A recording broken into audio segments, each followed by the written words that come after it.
नमस्कार, मैं हूं दीपाली राणा। आप देख रहे हैं CNBC आवाज स्पेशल आउटलुक 2026 और 2025 तो काफ़ी वॉलेटाइल रहा। काफ़ी सारे फैक्टर्स रहे डोमेस्टिक और ग्लोबल फ्रंट पे जिन्होंने मार्केट मूव को डिसाइड किया। और अगर बात करें हम म्यूचुअल फंड परफॉर्मेंस की तो वो भी काफ़ी वेरी हुई इस साल। कुछ फंड्स ने अच्छा परफॉर्म किया, कुछ फंड्स फ्लैट रहे और कुछ फंड्स की परफॉर्मेंस नेगेटिव साइड पर रही। लेकिन 2026 को लेकर क्या आउटलुक बन रहा है, किस तरीके की आपकी स्ट्रैटेजी होनी चाहिए, पोर्टफोलियो कहां बिल्ड करना है, किन फंड्स पर करना है फोकस, हर पर्सपेक्टिव से करेंगे बातचीत इस खास शो में। और मदद करेंगे हमारे दो मेहमान। हमारे साथ हैं सर्टिफाइड फाइनेंशियल प्लानर पूजा भिंडे और साथ ही वाइस इन्वेस्ट के CEO हेमंत रुस्तगी बने हुए हैं। आप दोनों का ही स्वागत है इस शो में और आप दोनों को ही आने वाले नववर्ष की ढेर सारी शुभकामनाएं। पूजा, अगर हम 2025 को लुक बैक करें तो काफ़ी सारे फैक्टर्स ने इम्पैक्ट डाला है मार्केट्स पर। इंडेक्स को देखें सब ठीक लगा, लेकिन मिड कैप स्मॉल कैप्स की हालत काफ़ी खस्ता रही। अगर हम 2026 को लेकर एक आउटलुक लेकर चले तो काफ़ी सारे ब्रोकरेज हाउसेज हैं जो मान के चल रहे हैं कि global factors important variable play करेंगे, फिर चाहे वो US का फेड रेट का स्टांस हो या फिर जियोपॉलिटिकल स्ट्रेस ही क्यों ना हो। लेकिन उसके बावजूद इंडियन मार्केट्स के लिए एक कंस्ट्रक्टिव साल रह सकता है। इंडियन मार्केट्स अच्छा करेंगे तो फंड्स की परफॉर्मेंस बेहतर रहेगी और इसीलिए पोर्टफोलियोज भी ब्राइटली शाइन करते हुए दिखाई देंगे। तो क्या आउटलुक है ओवरऑल आपका 2026 के लिए? First of all thank you so much Deepali for having me on the show. आप सबको, हेमंत जी को, सबको नए वर्ष की ढेर सारी शुभकामनाएं। मेरे हिसाब से दीपाली, अगर हम 2025 को देखें, द पॉजिटिव्स जो मैं देख रही हूँ कि 30,000 करोड़ की सिप बुक बन चुकी है। आज अगर हम देखें तो 80 लाख करोड़ का एक AUM बन चुका है म्यूचुअल फंड इंडस्ट्री का, जो 10 साल पहले केवल 12.5-13 करोड़ के आसपास था। सो 6 फोल्ड AUM इंक्रीज है। भले ही ये पूरा साल बहुत ज्यादा इवेंट्स रहे, चाहे वो ग्लोबल इवेंट्स आप कह लें, वॉर सच सिचुएशंस वाले इवेंट्स कह लें, FIIs का काफी सेलिंग देख लें, लेकिन डोमेस्टिक कंजम्पशन कहें या डोमेस्टिक इन्वेस्टमेंट्स कहें, उस वजह से भी मार्केट को कहीं ना कहीं इस तरह के पकड़ के रखा कि हम नेगेटिव नहीं गए। सो मुझे लगता है पॉजिटिव में भी ये देखने की जरूरत है कि हम नेगेटिव नहीं गए। And at the same time जो कमोडिटीज या प्रेशियस मेटल्स आप कह लो, तो उसमें जो रिटर्न्स देखने को मिला, मतलब मोर देन 60-70% रिटर्न आज हम कह रहे हैं गोल्ड एंड सिल्वर में हमें देखने को मिला, जिसने अगर पोर्टफोलियो में सही तरीके से डाइवर्सिफिकेशन किया होता तो उसे आज के पोर्टफोलियो में डबल डिजिट रिटर्न देखने मिलता, ना कि ओनली इक्विटी। सो ये सीख लेके अगर हम आगे चले तो सबसे पहली बात मुझे लगता है आप डाइवर्सिफिकेशन का एक फॉर्मूला लेके चले आपके पोर्टफोलियो में, सही मात्रा में इक्विटी, डेट और कमोडिटीज को लेके, डिपेंडिंग आपके गोल्स क्या है, टेन्योर क्या है। और जैसे आपने भी राइटली पुटअप किया कि 2026 का जो हमें आउटलुक दिख रहा है, रिकवरी की तरफ दिख रहा है। मुझे लगता है दीपाली, भले ही हमें वैल्यूएशंस काफी एक्सपेंसिव है स्टिल स्मॉल कैप के, लेकिन मुझे लगता है कि कहीं ना कहीं मिड कैप में हमें अच्छी खासी रिकवरी देखने को मिल सकती है। And large cap obviously stability के हिसाब से हमें अच्छा एक वहां पे भी रिटर्न दिख सकता है। सो फर्स्ट 6 मंथ्स मेरे हिसाब से धीरे धीरे करके हमें रिकवरी की तरफ इक्विटी मार्केट्स में मुझे लगता है कि एक पॉजिटिव शाइन दिखेगा फॉर 2026। ओके, हेमंत जी नमस्कार, स्वागत है आपका भी। आप कैसे देखते हैं साल 2026 को मार्केट पॉइंट ऑफ व्यू से, रिटर्न्स पॉइंट ऑफ व्यू से? पैसा बनेगा निवेशकों का या फिर थोड़ी सी डिफिकल्टी होगी 2025 की ही तरह? नमस्कार दीपाली, आपने जैसे बिल्कुल सही कहा। 2025 जो है काफी चैलेंजिंग था, बट फॉर्चुनेटली हमने जो देखा वो प्राइस करेक्शन नहीं देखी, हमने टाइम करेक्शन देखा। और हमने ज्यादातर बाजार जो हैं ग्लोबली, चाहे वो इमर्जिंग मार्केट्स हो चाहे वो डेवलप मार्केट्स हो, उनमें अंडर परफॉर्म किया। उसके बहुत सारे कारण थे, पूजा ने उनके बारे में बात की। बट ब्रॉडली जियोपॉलिटिकल इश्यूज, हमारे साथ जो इशू था सबसे बड़ा वो ये था कि US के साथ जो हमारी ट्रेड डील नहीं हुई। और I think one of the reason, और जिस तरह का FIIs ने पैसा निकाला हमारे यहाँ पे, वो तो सिर्फ हमारे जो डोमेस्टिक फ्लोज है, स्पेशली जो SIP से हो रहे हैं, उसने बाजार को संभाल के रखा। लेकिन इस समय, इस दौरान काफी कुछ चीजें अच्छी हुई है। अगर आप सरकार की तरफ से देखें कि इनकम टैक्स में जो छूट दी गई है, GST को जो रैशनलाइज किया गया है, हमने पिछले 2 क्वार्टर्स में जो सुधार देखना शुरू किया अभी कंपनीज की अर्निंग्स में, और मुझे लगता है कि आगे आने वाले क्वार्टर्स में वो बेहतर होगा। तो मुझे लगता है कि अगर हम इक्विटी मार्केट की बात करें तो पिछला साल ऑब्वियसली सबड्यूड था, एक रेंज बाउंड था। अलग अलग सेगमेंट ने अलग तरीके से परफॉर्म किया। स्मॉल कैप ने अंडर परफॉर्म किया बाकी दो सेगमेंट्स को, मिड कैप ने डिसेंटली परफॉर्म किया। तो मुझे लगता है कि अब हम तैयार हैं। मेरे हिसाब से 2026 एक अच्छा साल होना चाहिए इक्विटी के लिए, फॉर सिंपल रीजन कि हम इतने लंबे समय तक बाकी मार्केट्स को अंडर परफॉर्म नहीं कर सकते। हमारे यहाँ पे एक सबसे बड़ा जो कंसर्न था इन्वेस्टर्स को ग्लोबली भी, वो वैल्यूएशंस का था। तो हमने देखा कि वो वैल्यूएशन जो है काफी सुधार हो गया उनमें। अगर हम स्पेशली मिड कैप जैसे सेगमेंट की बात करें तो almost like 50% mid cap stocks जो हम जानते हैं कि वो 101 से 250 कंपनी है इन टर्म्स ऑफ मार्केट कैप, तो एक तरह से स्मॉल लार्ज कैप्स हैं वो, बेसिक स्मॉल लार्ज कैप्स। वो कंपनीज बहुत ही स्ट्रांग है। उनकी अर्निंग हमने देखी कि आधे से ज्यादा जो कंपनीज हैं उनकी अभी भी 5 साल के एवरेज से नीचे वैल्यूएशन है। तो वैल्यूएशन अच्छी है, थोड़ी एलिवेटेड अभी भी है बट काफी बेहतर है। तो मुझे लगता है कि ये सब जो सुधार हुआ और जिस तरह का सुधार हम आगे देखने की उम्मीद रख रहे हैं कि अगले कुछ क्वार्टर्स में, तो 2026 जो है वो डेफिनेटली एक अच्छा साल होगा मेरे हिसाब से। जिन निवेशकों ने इक्विटी में डिसिप्लिन तरीके से इन्वेस्ट किया, अपना जो कॉन्फिडेंस है वो इक्विटी में रखा, उनको आगे जाके फायदा होगा।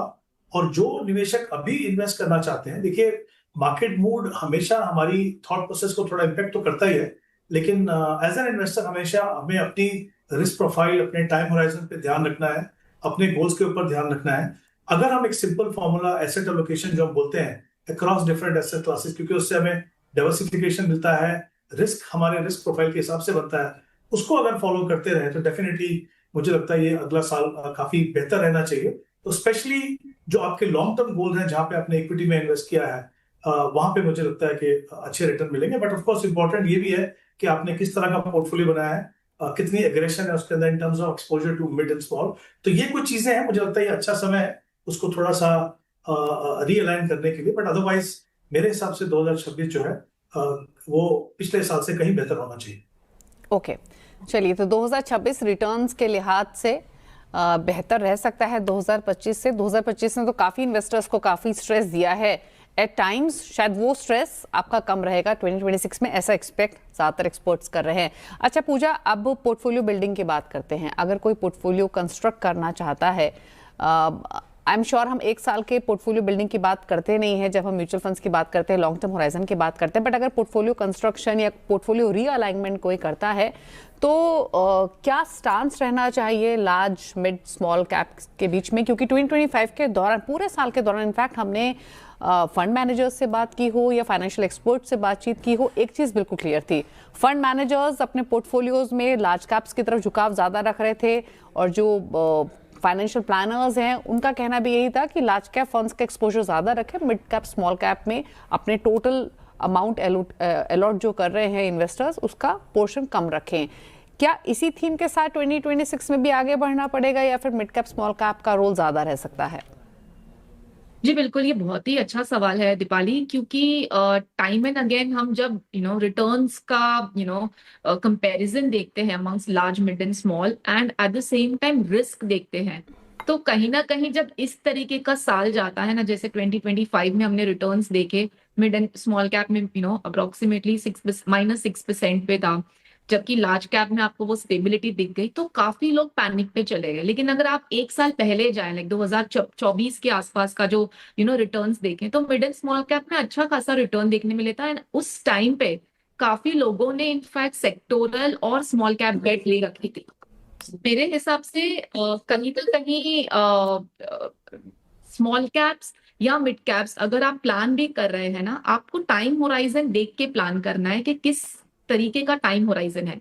जैसे आपने राइटली कहा कि 2026 के आउटलुक को अगर हम देख के चले, तो एक साल के हिसाब से हमें वो तरीके का डिसीजन नहीं लेना है कि भाई मुझे मिड कैप या स्मॉल कैप में मेरा समझो एक लॉन्ग टर्म होराइजन के हिसाब से सिप चल रहा है तो मैं उसे स्टॉप कर दूं। बट अगर मेरा एक्सपोजर बहुत ज्यादा है एंड मेरा goal is in next 3 to 5 years, तो मैं उस एक्सपोजर को कम कर सकती हूँ क्योंकि वैल्यूएशंस काफी एक्सपेंसिव पे है। बट अगर मेरा गोल 10 से 15 साल के होराइजन में है, देन मुझे नहीं लगता है कि ज्यादा कोई चेंज करने की जरूरत है, अगर एसेट एलोकेशन के हिसाब से आपने लार्ज मिड एंड स्मॉल को अपने पोर्टफोलियो में उस तरीके से प्लेस किया है। ऑब्वियसली हम लार्ज कैप की जगह पे हम कहते हैं फ्लेक्सी कैप आप पोर्टफोलियो में रखें, जो एक अच्छा खासा विकल्प है इन terms of only large cap. तो फ्लेक्सी कैप है या लार्ज एंड मिड कैप है, उसमें कहीं ना कहीं लार्ज कैप पोर्शन 50 to 60% मिल ही जाता है, लेकिन मिड कैप भी जरूरी है आपके पोर्टफोलियो में, एंड स्मॉल कैप का फ्लेवर होना जरूरी है। सो आई डोंट थिंक कहीं पे भी हमें कंप्लीट स्विच ऑफ करना है, प्रोपोर्शन वाइज रखना है। और अगर लॉन्ग टर्म टेन्योर है तो ज्यादा कोई चेंज करने की जरूरत नहीं है। अगर शॉर्ट टर्म है देन ओनली आप स्मॉल कैप से शिफ्ट हो सकते हैं। ओके, इनफैक्ट हेमंत जी सिमिलर सवाल आपसे रहेगा, लेकिन विद अ ट्विस्ट। पहली चीज तो ये कि अगर लॉन्ग टर्म होराइजन है तो ideal composition large mid small का कैप फंड्स का किस तरीके का होना चाहिए, परसेंटेज टर्म्स में टोटल पोर्टफोलियो अमाउंट का कितना एलोकेशन किस में करें, या फिर कौन सी वो 3-4 थीम्स रखें पोर्टफोलियो में, फिर चाहे वो फ्लेक्सी कैप जैसे पूजा ने जिक्र किया, अपने पोर्टफोलियो को मार्केट परफॉर्मेंस के हिसाब से हर साल रीअलाइन करना क्या ज़रूरी है, या फिर ये जिम्मा फंड मैनेजर्स पर छोड़ दे, क्योंकि वो भी तो अपने पोर्टफोलियो के कॉम्पोजिशन चेंज करते हैं मार्केट के हिसाब से, कभी लार्ज कैप ज़्यादा कभी मिड कैप ज़्यादा। क्या सजेशन आपका रहेगा? हाँ जी Deepali, I think 2-3 important points हैं जो आपने कहा यहाँ पे। एक तो जब हम इक्विटी की बात करते हैं तो ऑब्वियसली ये बहुत ही इंपॉर्टेंट है, कंसिडरिंग कि इक्विटी जो है खुद से एक एग्रेसिव एसेट क्लास है, तो ये बहुत ही इंपॉर्टेंट है कि जो हमारा एक्सपोजर है तीनों सेगमेंट में वो कैसा हो। तो कहीं ना कहीं उसमें रिस्क और रिवॉर्ड के हिसाब से हमें थोड़ा बैलेंस करके चलना है। दूसरी बात, उसमें हम पार्टिसिपेट कैसे करें, जैसा आपने बिल्कुल सही कहा कि हम बात करते हैं कि उसको रीबैलेंस करें, तो रीबैलेंस सिर्फ एसेट क्लासेस में नहीं होती है, बल्कि रीबैलेंस जो है वो अक्रॉस मार्केट कैप में भी रीबैलेंस होती है। एज ए कॉमन इन्वेस्टर आपके लिए बहुत मुश्किल होता है ये डिसाइड करना। पहली बात तो आइडियली मेरा एलोकेशन कितना हो, दूसरी बात इसको हम रीबैलेंस कैसे करें, क्योंकि फिर वहां पे मार्केट टाइमिंग आती है, और तीसरा उसका जो इम्प्लीकेशन आता है वो आता है टैक्सेशन का, क्योंकि हर बार जब आप रीबैलेंस करते हैं लार्ज कैप मिड कैप और स्मॉल कैप के बीच में, तो कहीं ना कहीं आपको टैक्स इम्प्लीकेशन आती हैं। मेरा ये मानना है, कंसिडरिंग इक्विटी एक खुद से एग्रेसिव एसेट क्लास है और mutual fund fortunately by nature diversified है, तो हमें विद इन इक्विटी जो डाइवर्सिफाइड कैटेगरीज हैं, जैसे फ्लेक्सी कैप हो गए, लार्ज एंड मिड कैप और मल्टी कैप, मुझे लगता है कि आम निवेशक को उन कैटेगरीज पे ज्यादा ध्यान देना चाहिए। ऑफ कोर्स उसमें मेरिट है कि आप अगर आप चाहें तो मिड और स्मॉल और लार्ज में अलग से इन्वेस्ट करें, बट क्योंकि हम रीबैलेंसिंग की बात कर रहे हैं, उसकी टाइमिंग की बात कर रहे हैं, तो जैसा आपने बिल्कुल सही कहा वो हम फंड मैनेजर पे छोड़ते हैं। और अच्छी बात क्या है, अगर आप मल्टी कैप में इन्वेस्ट करते हैं तो फंड मैनेजर को मिनिमम 25% एलोकेशन तीनों सेगमेंट में बना के रखना है, डिस्पाइट द फैक्ट कि कोई और आपके बिहाफ पे वो पोर्टफोलियो मैनेज कर रहा है, आपके पास अभी भी कंट्रोल है कि आपका एलोकेशन डिफरेंट सेगमेंट में कितना हो। दूसरी तरफ कैटेगरी है जैसे large and mid cap, 35% allocation large और मिड, और बाकी पैसा कहीं भी जा सकता है फंड मैनेजर के हिसाब से। ज्यादातर फंड हाउस की अगर आप फंड देखें ये वाले, तो उसमें 10-15% आपको स्मॉल कैप मिलेगा। तो मुझे लगता है ये जो कैटेगरीज हैं ये कहीं ना कहीं ऑटोमेटिकली इंश्योर करती है कि फंड मैनेजर उसको रीबैलेंस से करे, और आपके ऊपर कोई टैक्सेशन नहीं है क्योंकि आपने कोई अपनी तरफ से कोई ट्रांजैक्शन नहीं किया। तो ये मुझे लगता है कि डाइवर्सिफाइड पोर्टफोलियो बनाइए। कभी कभी टेम्पटेशन होती है कि भाई चलिए ये सेक्टर अच्छा कर रहा है, ये थीम अच्छा कर रहा है। मेरा हमेशा ये मानना है आम निवेशक के लिए कि अगर किसी सेक्टर और थीम में पोटेंशियल है तो आप ये मान के चल सकते हैं, अगर आप किसी ऐसे फंड में हैं जो कंसिस्टेंटली अच्छा परफॉर्म कर रहा है, कि फंड मैनेजर आपको उस थीम और उस सेक्टर में डेफिनेटली एक्सपोजर देंगे। तो ऐसा नहीं है कि आप कंप्लीटली उसको मिस आउट करेंगे। तो अपना फोकस जो है वो डाइवर्सिफाइड कैटेगरी पे रखिए, वहां पे रखिए जहां पे फंड मैनेजर के पास फ्लेक्सिबिलिटी है कि वो ये जो रीबैलेंसिंग करनी है उनको, उनका जो व्यू है मार्केट के ऊपर उसके हिसाब से करते रहें। और आपका कभी भी उसको रेप्लिकेट करने की कोशिश मत कीजिए, क्योंकि आपने फंड मैनेजर को पैसा दिया है, उनको अपना काम करने दीजिए। आप सिर्फ ये देखिए कि आपने फंड में इस तरह से इन्वेस्ट किया है कि जो एलोकेशन आपके रिस्क और रिटर्न के प्रोफाइल के हिसाब से।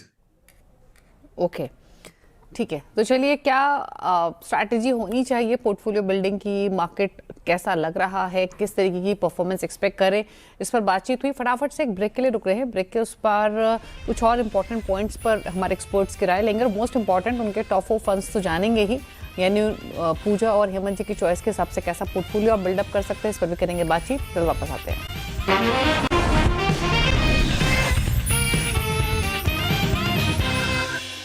ब्रेक के बाद आपका स्वागत है। आप देख रहे हैं सीएनबीसी आवाज स्पेशल आउटलुक 2026। पूजा भिंडे हमारे साथ है, हेमंत रुस्तगी बने हुए हैं और अब बात करते हैं कुछ और इम्पोर्टेंट पहलुओं पर। अच्छा पूजा, मैं फंड्स पूछूं क्विकली एक चीज़ और, हम हमेशा योर मनी में आप काफ़ी बार हमारे साथ शो में रहे, हम कहते हैं कि बहुत लंबे लिस्ट ना रखें फंड्स की, 4-5 फंड्स रखें, लेकिन एक प्रॉब्लम ये भी होती है कि जो ऑलरेडी पोर्टफोलियो कंस्ट्रक्ट जिन्होंने कर लिया है, फंड चॉइस उनकी अच्छी है लेकिन नंबर ऑफ फंड्स काफ़ी ज़्यादा हो रहे हैं, 7, 8, 9 एट टाइम्स हो जाते हैं। अब ऐसे में स्विच करना, मर्ज करना, कि it's not that easy process. तो क्या आइडियल अप्रोच होनी चाहिए दो पॉइंट ऑफ व्यू से? अगर पोर्टफोलियो बना रहे हैं तो आइडियल काउंट ऑफ फंड्स कितना होना चाहिए, कौन कौन सी कैटेगरी होनी चाहिए, और प्लस जिनके पास ऑलरेडी काफ़ी ज़्यादा फंड्स हैं, 8-9 फंड्स हैं, हालांकि चॉइस ऑफ फंड्स ठीक है, तो क्या वो बने रहें उन्हीं फंड्स में और ना बढ़ाएं, या फिर स्विच करना, मर्ज करना ही एक इम्पॉर्टेंट ऑप्शन है?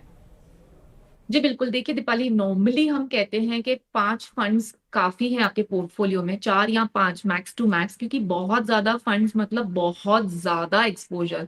एंड ऑलरेडी एक फंड में 200 स्टॉक्स के आसपास मिल जाते हैं, तो 5 फंड्स मिला के आपके ऑलरेडी कितने 800,000 स्टॉक्स हो जाते हैं।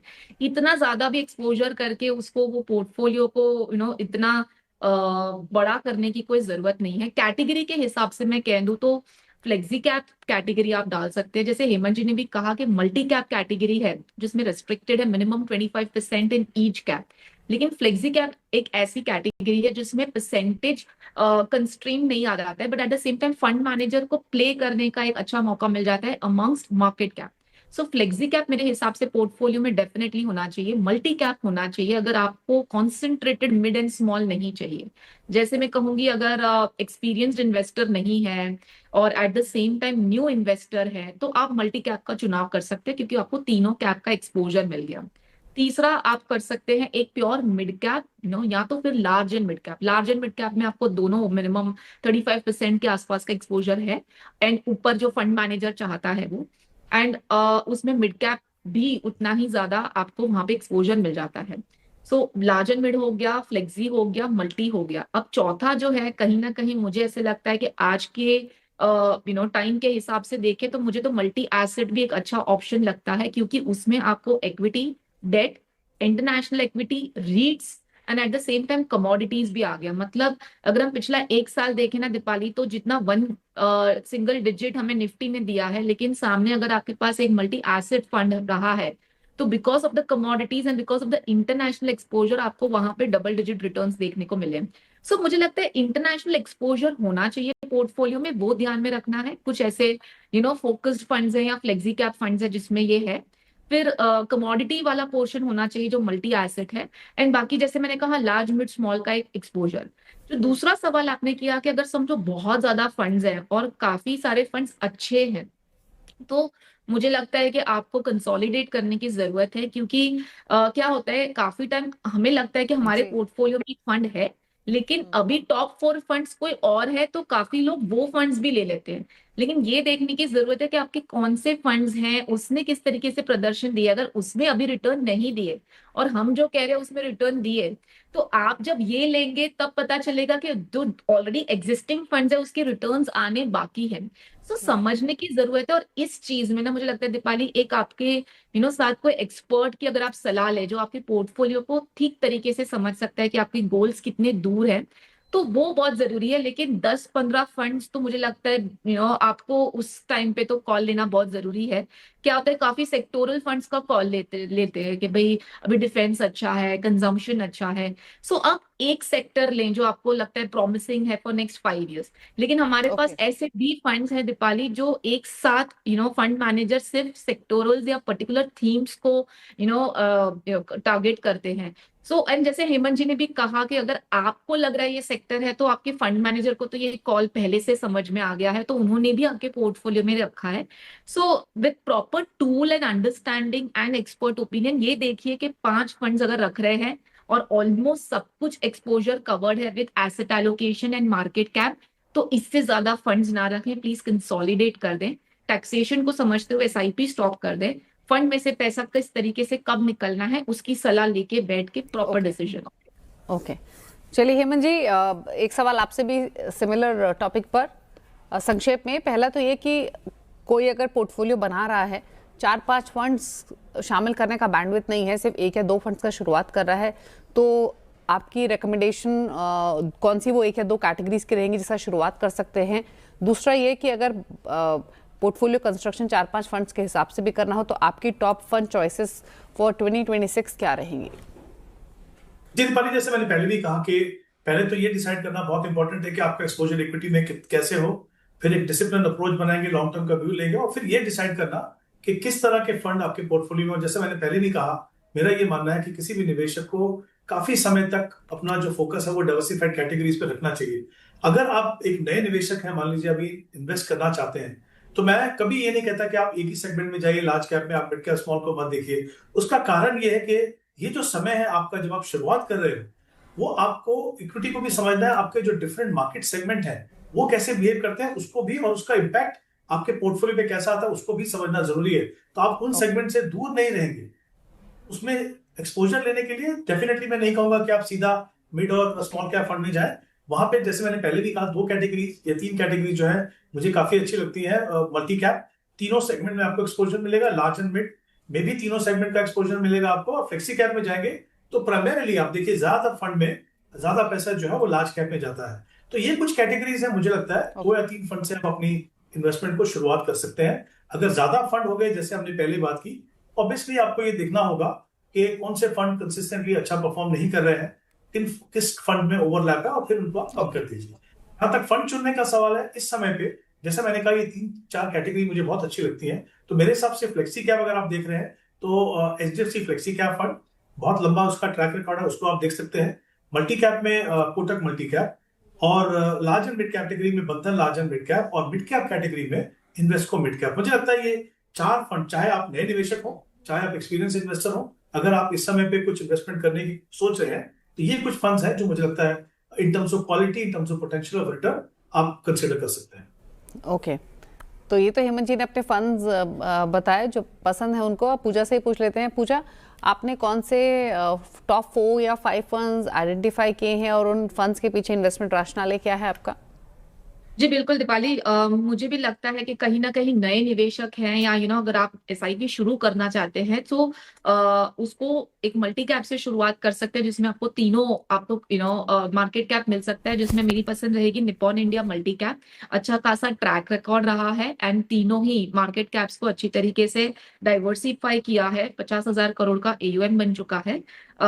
मुझे लगता है कि वो एक फंड होना चाहिए। दूसरा, Invesco India large and mid cap fund, जैसे हम कह रहे हैं कि लार्ज एंड मिड कैप का एक्सपोजर होना चाहिए। Again, good quality stocks and अच्छा खासा प्रदर्शन वॉलेटाइल समय में, that is very important. Very good fund house. मुझे फ्लेक्सी कैप में अगेन HDFC फ्लेक्सी कैप मेरा भी फेवरेट रहा है, बट मुझे पराग पारेख फ्लेक्सी कैप भी उतना ही पसंद है। भले ही AUM काफी बड़ा हो चुका है, 1 लाख करोड़ पार कर चुका है, लेकिन वो जो क्षमता है, वो वैल्यू अप्रोच, वो जो इंटरनेशनल एक्सपोजर, वो सही समय पे कैश में बैठना, इस साल में भी काफी इस तरीके के मौके मिले और इस फंड ने अच्छा खासा रिटर्न प्रदर्शन दिया। एंड लास्ट में, जैसे मैंने कहा, मल्टी एसेट कैटेगरी मुझे पसंद है, क्योंकि अगर हमारे पास सही समय पे कमोडिटी एक्सपोजर नहीं मिलता है एंड फंड मैनेजर ने उसका एक अच्छा तरीके से अपने पोर्टफोलियो में उसको डाइवर्सिफाई किया है, सो एक इस तरीके का फंड होना चाहिए। कभी कभी short term goals, mid term goals में भी काम आ जाता है, और अगर लमसम पैसा भी डालना है तो ये फंड आपके लिए बहुत अच्छा रहेगा। लास्टली दीपाली, ये कहूंगी कि SIP के रूट से करेंगे ये पूरा साल भले ही रिटर्न्स नहीं देखने को मिले होंगे, लेकिन यूनिट्स आपके अच्छे खासे जमा हुए होंगे। SIP रूट को पकड़ के चले, और स्टेप अप SIP डेफिनेटली आपको कंसिडर करना है 2026 में। एंड बाय एंड सेल इतना इंपॉर्टेंट नहीं है पैसा बनाने के लिए, पेशेंस इंपॉर्टेंट है, वेट करना इंपॉर्टेंट है। तो भले ही 2025 थोड़ा मायूस रहा हो इन्वेस्टर्स के लिए, लेकिन अपनी पोर्टफोलियो को देख के मायूस मत होइए। आपको ये देखना है कि हमारी तो जर्नी लंबे समय की है, ये तो बस एक पड़ाव पार हुआ है, दैट्स इट। ओके, चलिए, यहाँ पर आपको फंड चॉइसेस तो मिली हैं हमारे दोनों एक्सपर्ट्स की तरफ से, बल्कि ये जानकारी मिली है कि एक आइडियल अप्रोच पोर्टफोलियो बिल्डिंग की क्या हो सकती है, 2026 से क्या एक्सपेक्ट करें मार्केट रिटर्न्स के हिसाब से, पोर्टफोलियो कंस्ट्रक्शन के हिसाब से। Thank you so much Hemant ji और पूजा, आप दोनों का ही इस खास शो में आने के लिए, हमारे व्यूअर्स की हेल्प करने के लिए। एक बार फिर से आप दोनों को ही ढेर सारे शुभकामनाएं नव वर्ष की। इसी के साथ स्पेशल शो में तो इतना ही। नमस्कार।